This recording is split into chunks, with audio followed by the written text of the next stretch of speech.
Hi, everyone. Welcome. Thanks for joining us on a Thursday lunch hour here, depending on where you're joining from.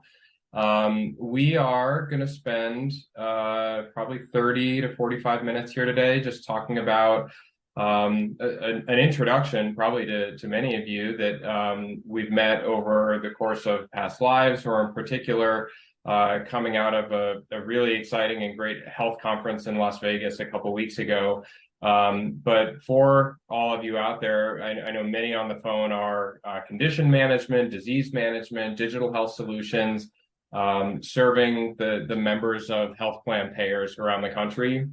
We're going to talk a little bit about who Clarity SSI is, and some of the modalities that we've been finding some great success with to drive member engagement through some of the programs just like yours. Through our kind of bread and butter offering, which is health plan correspondence. So we'll give a little bit of intro to ourselves, some agenda, and then hop right in here. For those of you that I'm meeting for the first time, I know there are some familiar faces on the other end of the line, but my name is Drew Corbett. I'm the Vice President of Product Innovation here at Clarity. I've been here for the past 3 or so years, and really my entire career prior to that has been in healthcare strategy, in a consulting capacity, both to payers and to providers, as well as a long tenure in innovation consulting, and then working directly with member engagement platforms. So have kind of a diverse background that is always sort of looking at the same central topic. But that's the experience that I bring here to Clarity. And I am also joined today by Heidi Worth. Heidi, do you want to give a quick intro?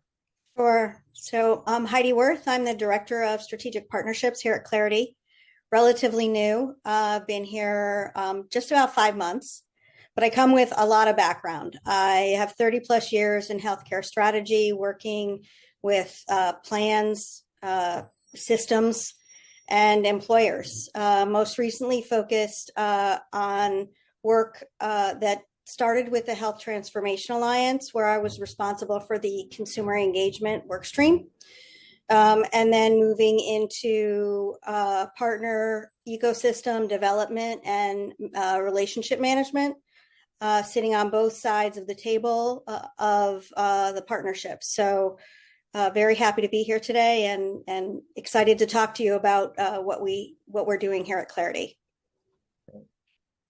Quick agenda. Again, we know that a lot of you we've shaken hands with, but wanted to give an introduction on who Clarity is, and then get right to the meat of it. So how can Clarity be a support system to some of the adoption and engagement, ongoing engagement targets that we know digital health is really striving for, having that longitudinal relationship.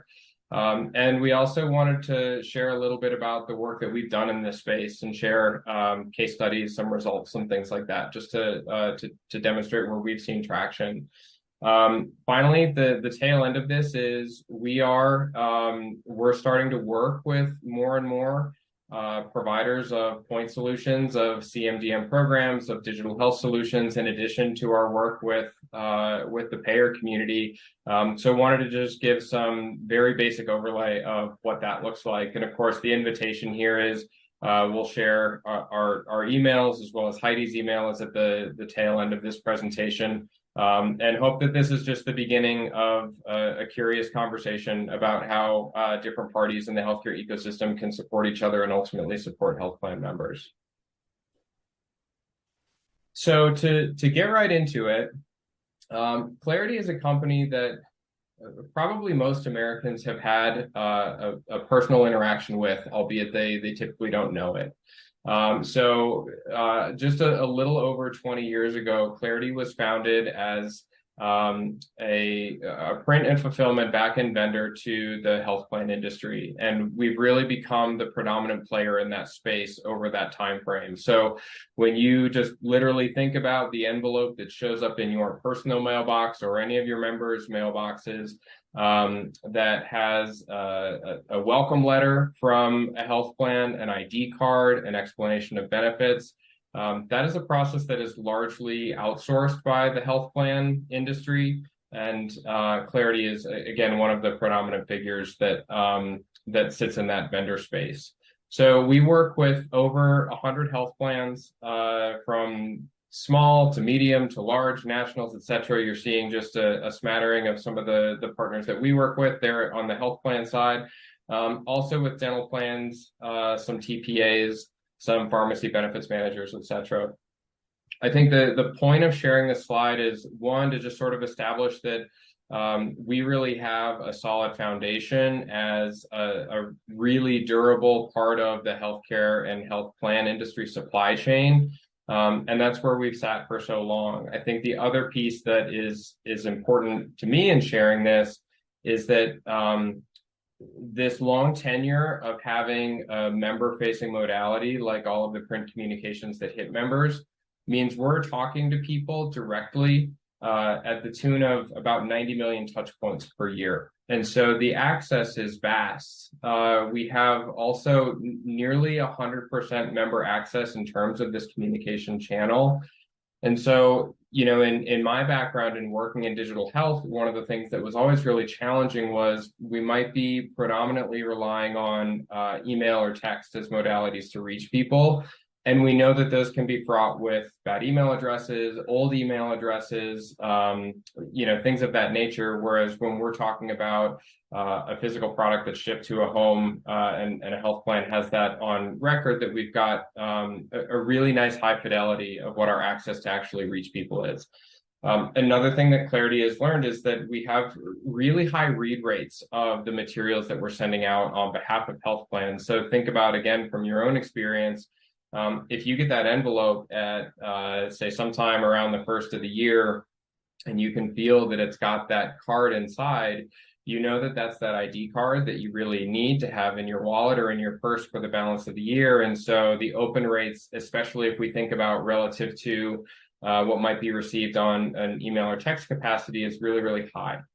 And finally, just another sort of note on our footprint is that by virtue of our explanation of benefits work, we end up having a really steady stream of touch points with those health plan members that are living with those chronic or polychronic conditions. And we know that there's some overlap in terms of the resources that are made available to those members through health plans, and how we actually get visibility to those. So we've got sort of that that visibility in that audience, where we know there is the highest need from a member perspective and also the highest opportunity from a health plan perspective to introduce a member to those resources. So where this all comes together is one of the preeminent problems that was discussed certainly extensively at the health conference in Las Vegas a couple of weeks ago, but it's also really been the proliferation of so much energy and so many privately backed companies over the course of the last 12 to 15 years in the member engagement space, and sort of this advent of personal technologies really enabling members to have the technological capacity to engage with high quality programs that address condition management, disease management, and general engagement.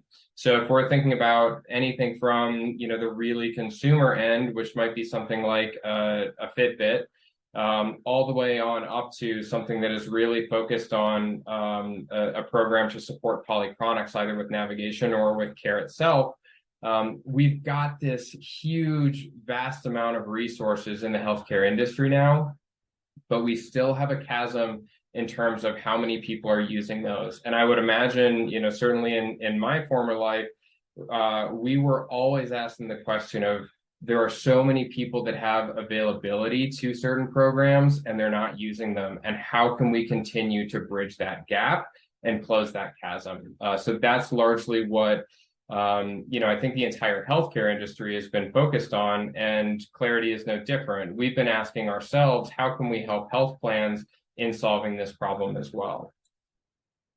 So for our piece of the puzzle, you know, we've looked at some of the correspondence that we've been printing and delivering as due course of our business with health plans over those last couple decades, and starting to challenge ourselves to say, as I look at a lock stock welcome letter to introduce somebody to a plan or welcome them to another year of service with that plan, or as I look at something like an explanation of benefits document, does it feel like it's really trying to engage me, or has this side of the industry really felt like we are trying to confirm compliance and we're trying to get out requisite paperwork that members do need, but we're leaving so much on the table in terms of what the engagement opportunity is with this. When I have discussions with health plan strategists, oftentimes the conversation starts around everything that we do has to be driving member engagement in some way, shape, or form. And so when we really take on that challenge and look at some of the assets that we know are reaching in front of members, we've been asking ourselves how we can do more. And one of the ways that we've really started to uncover and in the past few years have done a lot of work on is saying, one, there's an opportunity at a very baseline level to leverage what the industry knows about how humans process information, in particular print communications, and how they might make choices based on that. So what is it that we know from the broader market, and I mean that as a consumer market, about if I receive something, where are my eyeballs going? What is it about the way that information is presented that can help me to make a choice to maybe scan a QR code, to sign up for something, to go to a website, as opposed to just say, this feels largely referential and I'm not going to dig that deep into it.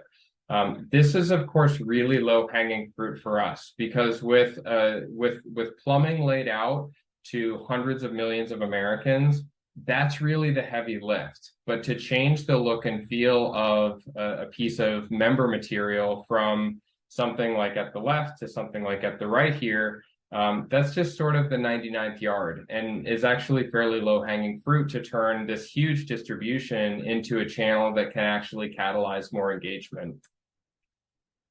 And what we're finding is that when we align that ability to elevate the ceiling of what these print collateral assets are doing, and we align them with the strategies and the programs that are on the other side of that chasm I referred to, we can actually use what we're doing as requisite, ongoing, was going to happen no matter what anyway, types of communications, and we can help members to join or engage in some of those programs that we know are going to be most helpful to them. So it sort of gets down to asking yourself, if we're going to send out maybe 2 or 3 EOBs, a notification of plan changes, an ANOC, a 1095, and a welcome letter to a member in a given year, would I rather that just be received by the member, or would I rather give those assets the best opportunity to have that member join in some of the programs that I know health plans are excited about, many of which are those that you all run and administer. There's a whole side of this where you can look at the data and what's more effective and what's not, but I think a really healthy place to start is just saying inclusion of valuable materials on these assets can oftentimes really raise the ceiling of what adoption and engagement looks like if it's that right member for that right program. Heidi, could I turn over to you to just share a little bit about the work that we've done in this space and some of the results that we've seen? Sure, absolutely. First, I wanted just to apologize that I am not on camera. I've had bandwidth issues over the last 3 days, and I want to make sure I don't crash. No problem. So, we've been doing this for 3 years now, and we've run numerous campaigns with dozens of our clients. We're constantly refining our approach, and the proof is in the pudding. We've managed to drive millions of actions from members across all different types of interactions: portal registration, mail order drug, Medicare welcome calls, getting apps downloaded.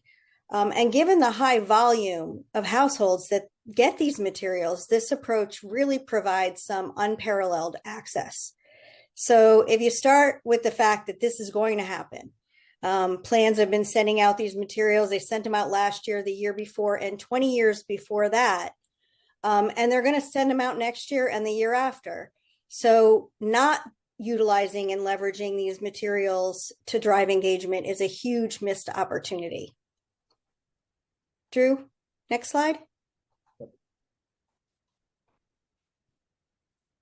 And we're gaining recognition for it, which is great. Most of you probably know of HPIR under the umbrella of EHIR, and we were awarded a Traction Award. So we are gaining real credibility in the market around this.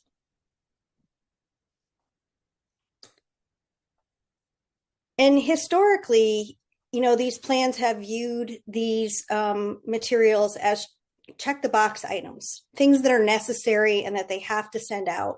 They're not very interesting and they are not very engaging. But as you can see, these two letters say the same thing. We're just injecting fresh life into them, really by utilizing these collaterals to engage members. And as Drew mentioned earlier, using QR codes, links, and text that are all backed by behavioral science to prompt members to take action. And these methods also allow us to measure the effectiveness of the engagement through this channel. I think one thing to note on this is that, one, this is a blinded but a real life example. So when we do the same thing as an industry year over year, time after time, we sort of go numb to what kind of results is this driving, or might there be another way to do this? It's been one of the really fun experiences for us and discussions with health plans to say, hey, what if we scratch a little bit below the surface on what it is that we're going to be sending out, for example, in this year's open enrollment? And when we show something like this up on the screen, it's really kind of the light bulbs go on of, sure, we know that we've got to check with compliance or, whatever else it is that we have to do to just make sure that the materials are okay from a brand perspective. But after that, it's this sort of evergreen opportunity to say, what if we said it differently? And how could that support kind of the bigger picture of what we know we're doing as a plan of getting members into these programs that we're offering? So it's kind of a little bit of a wake-up call to see things like this and just recognize that we can be getting a lot more for this type of thing that again, as Heidi said, is going out anyway. So we may as well sort of optimize it. Yeah, and I don't know about you all, but when I get information from my health plan, I definitely read it. But when I see something like this, it definitely hits me in a different way than the letter on the left. Next slide, Drew. Great. So we've actually done some case studies, and in these two cases, we were able to generate significant increases in engagement that resulted in millions of dollars of value. So on that mail order pharmacy, that letter that we just showed you was driving toward mail order pharmacy. We saw more than 11,000 engage with mail order pharmacy via that correspondence. And we've also seen it with portal registration, high volume sends that see tons of people getting engaged just because we've notified them that it's available to them and to take action. The other thing that we have discovered through this, particularly with regard to the mail order pharmacy case study, is that for health plans, star ratings are very important. And we've seen an uptick in star ratings, and the littlest uptick can make such a big difference because the divide between ratings is it's not a wide divide, it's small. So any little increase can be hugely important for a plan with regard to star ratings.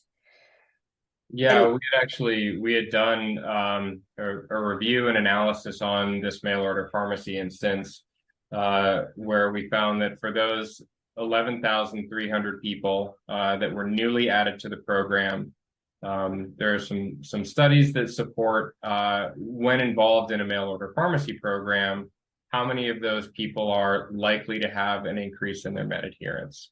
So when we then looked at those contracts and saw the med adherence numbers jump by 1% utilization, or 1% efficacy, and I believe that's across at least hypertension, diabetes, and one other med adherence protocol, we saw a 1% increase from the population. And when we know that the star rating cut points between 3 and 4 star, 4 and 5 star might only be 2 or 3%, if we run programs like this over year, which again, we know that collateral is going out anyway, you could actually start to see this being one of the low-key sort of like passive mediums by which we're increasing our med adherence in this particular instance. So the linkage from, in the short term, we might just have goals as a plan to get more people into this program, or a program like any of the CMDM digital health programs out there. But in the long term, we can also sort of see the North Star of the star ratings are improving across those contracts just by the volume that this modality is bringing in the door. Yeah. And, plans are also taking a look at, CMDM and saying, portal registrations are great, but we have significant high cost issues and we need to solve for them. So they're using programs like yours to solve for it, but the engagement struggle is still real. And so this approach really represents a significant value for both you and the plan. And the plans have already allocated significant budget for distributing these materials.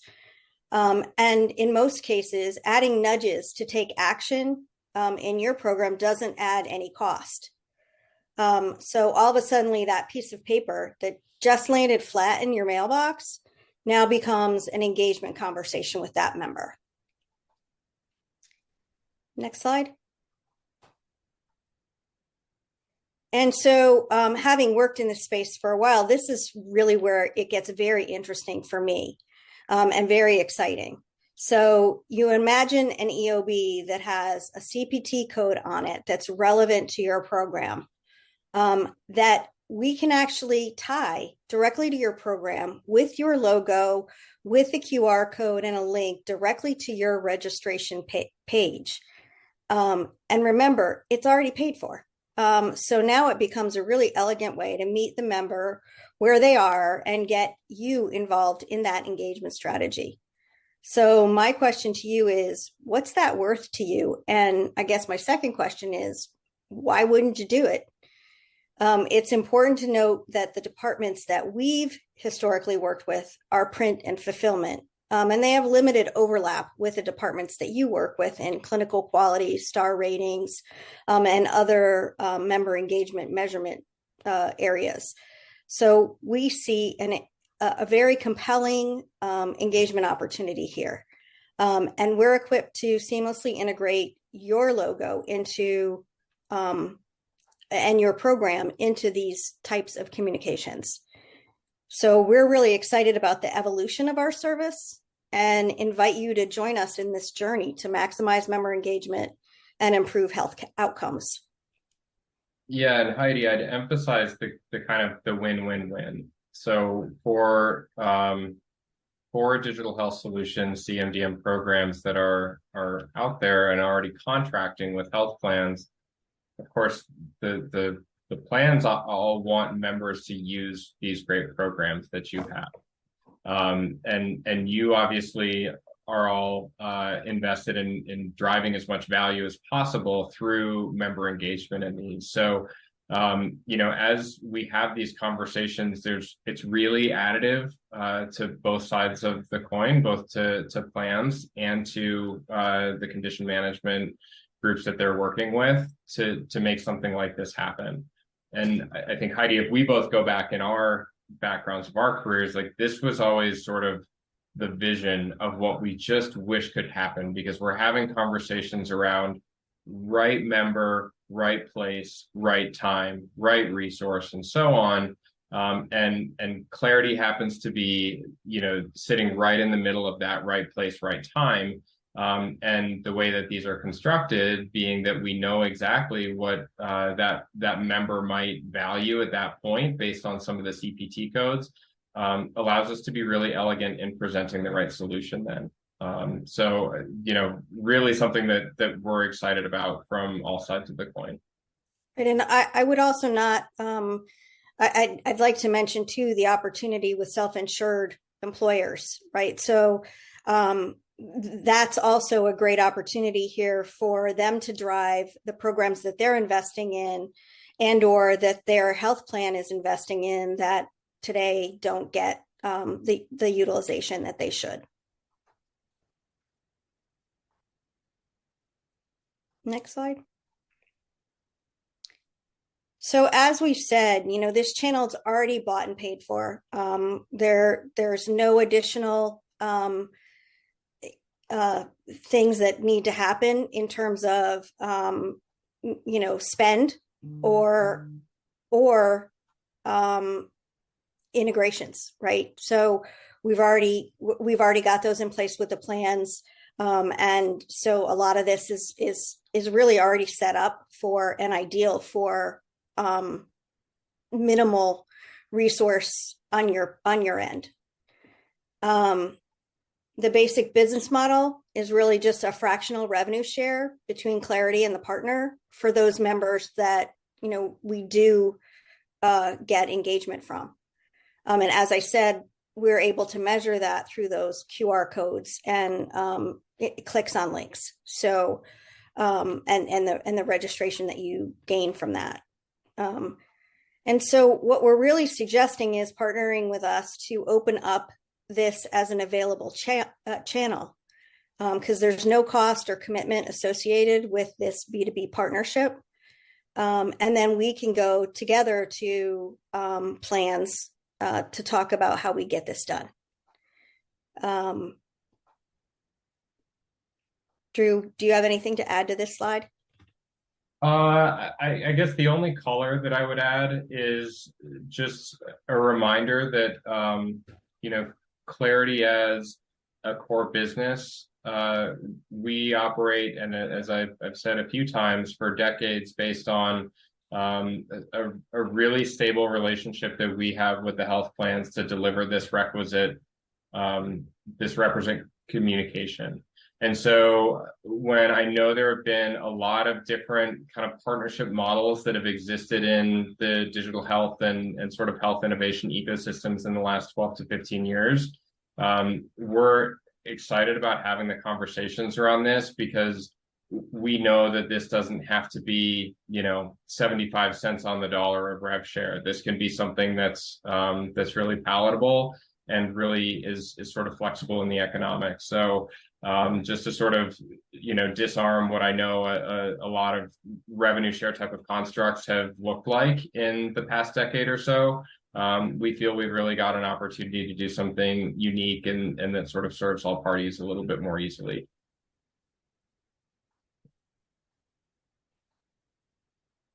Next slide. So I think in closing, we'd really like to just open up the opportunity for you to reach out and start to understand on a deeper level what we're doing and how it can benefit your plan or your program and the plans that you work with.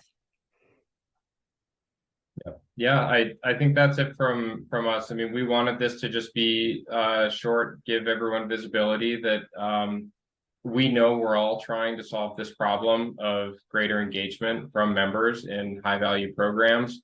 We feel like we've got a really interesting offering to support in that and be part of, I'm sure what is a multimodal approach that you're all employing, but that this can be a really valuable part of it.